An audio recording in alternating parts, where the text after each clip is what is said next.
Hey, it's Luke from LT Gaming, and today we're looking at some upcoming indie war games that could completely change the genre. After a short break because I was getting married, we are finally back. Slightly poor, slightly more tired, but very eager to start getting plenty of new content out for you. And I have to say it was absolutely brilliant to celebrate 90,000 subscribers with Tom in person. And also a thank you to all of you. Now let's get that 100k. So before we mobilize the troops and launch the offensive, hit the like button. It really helps support the channel, and more importantly, it might help me pay off the wedding. Right, let's get into it. Veil of Ashes is a real-time tactics game set in a grim alternate history where infantry and tanks fight alongside colossal steam-powered war machines. I'm not really opposed to some fantasy elements making it into war games, and we even did a list on that a while ago on fantasy war games, which was pretty cool. For me, I think I'm always going to enjoy slightly more historical war games, but this does look very exciting and is newly announced by Slytherin. You'll build armies from different companies, capture strategic positions and earn tactical points to deploy behemoths, support assets and devastating strikes across fully destructible battlefields. Something about fully destructible battlefields always appeals to me. I just love the chaos on screen. Let me know what you think as well. And that's what excites us here, how the battlefield itself appears to evolve during the fighting, with craters and wreckage reshaping routes, with destroyed behemoths becoming obstacles or fortified positions for advancing troops. Am I saying behemoths correctly? Behemoths,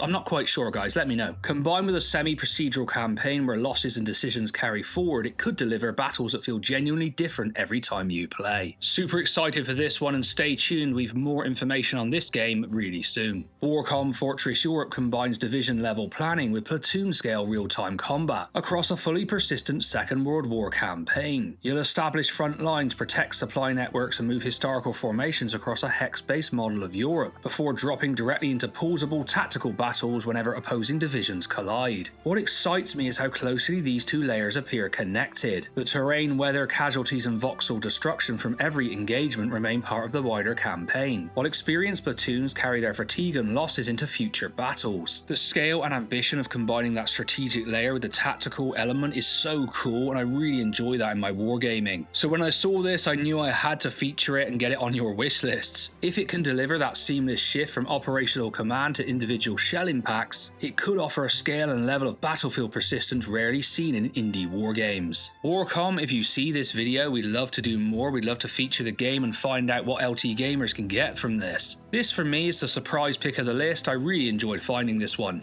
Bolt Action brings Warlord Games' popular tabletop wargame to PC, placing you in command of American, British or German forces across the beaches, towns and fortified hedgerows of Normandy. The miniatures in this game look absolutely beautiful. Its turn-based battles are built around familiar tabletop systems including order points, morale, cover, line of sight and pinning, while a dynamic campaign, replayable skirmishes and competitive multiplayer offer several ways to take your customized army into battle. I think what's exciting me about this one is the potential for Bolt Action to capture the unpredictability of rolling dice around a table, while using the digital format to make its rules faster, more cinematic and much easier for new commanders to explore. I'd seen this one floating around and I definitely was interested, but after doing a bit more of a deep dive, I'm really excited. The miniatures in this one look absolutely incredible, and turning it into a cinematic PC game is gonna be great. Lots more to come on this one. Caracol, Wars of Religion in the 17th Century, throws you into the political and religious chaos surrounding the 30 Years' War, where survival depends on far more than simply building the largest army. I really like this time period and I think it's fairly underrepresented in wargaming, so I was super excited to come across this one, to be honest. You'll recruit from over 100 historical generals, manage the supply of enormous pike and shot forces, fight major battles and sieges and balance national politics, religious zeal and the loyalty of your commanders. What's exciting us with this one, guys, is how closely its military systems appear connected to the wider instability of the period, with rebellions, mutinies and popular dissent potentially turning even a successful campaign into a disaster. Like I said, super excited when I came across this one. It might be more of a grand strategy game than a war game, but I just wanted to get it on the channel, to be honest. And there's currently a playtest. I signed up, I'm in it, so I'll get more chance to check it out later, and perhaps you can also. Just a quick interlude to say subscribe to the channel. We're on the road to 100k and we really need you to get there. We are a proper PC gaming channel. You're going to find all the best games here, including space, war games, RTS and everything you can think of. We even do some amazing mod spotlights. So if you have amazing taste in games, hit the subscribe button. Both me and Tom really appreciate you.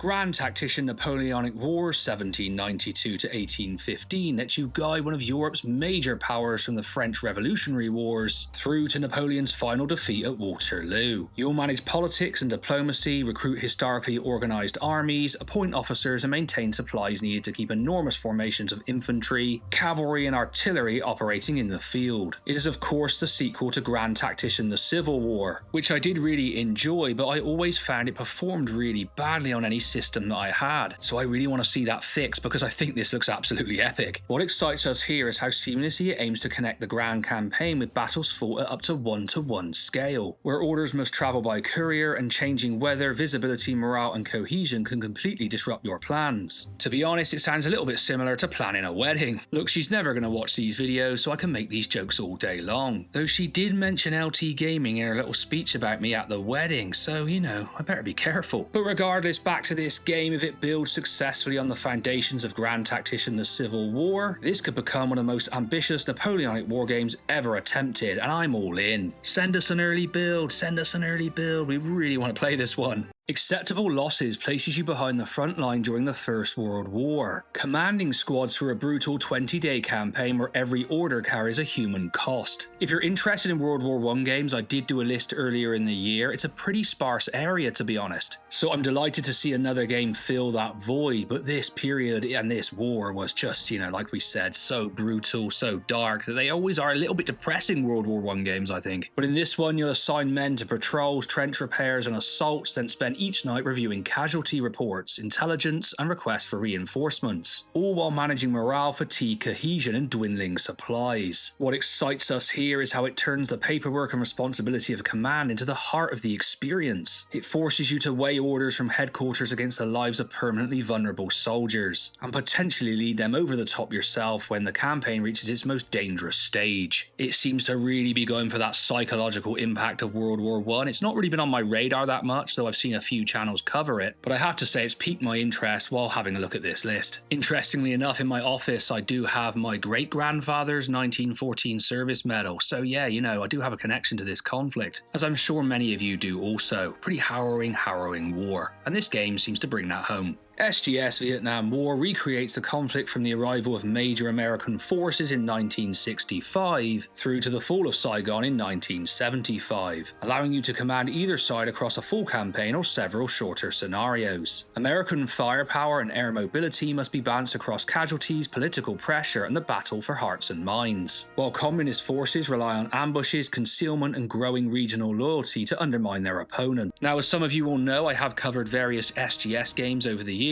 and I really enjoy them despite some of the foibles in the engine. I've always really enjoyed the unit cards here, the illustrations are just awesome. What excites me here is the attempt to show that Vietnam could never be won through conventional battles alone, with territorial control, public support and political decisions potentially proving just as important as anything happening on the front line. Plus, it's a hex and counter war game, and we don't get enough of these days. So if you enjoy turn-based battles and a fascinating conflict, this could be one for you to keep an eye on. Battlespace Command is an enormous modern warfare sandbox where land, air and naval operations unfold together across battlefields built at real-world scale. You'll coordinate infantry, armour, artillery, drones, of course a very modern innovation, aircraft, submarines and missile systems from a tactical command map, before you switch into a fully simulated 3D battlefield to watch your plans develop in real time. What excites us is its focus on the information war behind every engagement, with radar, electronic warfare, reconnaissance and communication networks determining what your forces can detect, and then whether they can strike it. With more than 250 unit types, it could deliver the kind of vast, deeply simulated modern conflict that very few wargames even attempt. Brought to us by our friends at Microprose, I'm extremely excited about this one. The pure scale of it is awesome. Plus modern warfare, always interesting to consider, and I think it's just going to be an absolute banger, to be honest. This one could make an absolutely massive impact if they get it right. Total Victory World Conflict Conflict 1939 to 1945 is an ambitious turn-based grand strategy wargame from the developer of Warplan. It allows you to command any of the major powers across the entire Second World War, a scale I absolutely love. You'll turn raw resources into industrial production, manage automated supply routes through ports and strategic hubs, and then also research new units and improvements across more than 20 technology slots, all while coordinating land, naval and air forces on a global map. So to be honest, this does a little bit of everything. It's definitely reaching into the grand strategy genre for sure, but I think because of its Warplan DNA, it primarily sits as a wargame, with those extra mechanics sat on top. Kraken is a friend of the channel. I did a review of his game so long ago when the channel was much smaller, and he did a lot of work to get me that key, so I really appreciated that. Then he also did Kingdom, Dungeon and Hero, which is a really interesting fantasy wargame, and now he's come full circle with even more ambition, which I think has excited a lot of the channel viewers here. But what excites me and Tom is its attempt to capture the scale and strategic depth of enormous tabletop wargames without burying the player beneath constant micromanagement. His games for wargames are also very smooth and run really well, and thus this has the potential to deliver a much more approachable route into genuinely deep global warfare. Battleplan puts you in command of entire Second World War divisions, but rather than micromanaging every soldier, you'll draw detailed operations directly onto the map and entrust your officers and companies to carry them out. Well, hopefully they do. Battles will unfold across enormous landscapes built from real-world geographic data, with engagements lasting weeks as you organise bombardments, withdrawals and counterattacks. Then to maintain your forces, you've got to keep fuel, ammunition and supply lines moving. What's exciting us is the attempt to simulate warfare at a scale most strategy games avoid, where creating a brilliant plan is only the beginning, and success depends on whether your army can actually execute it once the battle develops. Tom played this one earlier in the year, and both of us are super high on this, coming from Slytherin. It's just got an innovative system that brings something new to the table, and we always want to see that in our games, right? Let's go Battleplan, you're one of the most exciting war games coming this year, and we really want you to deliver.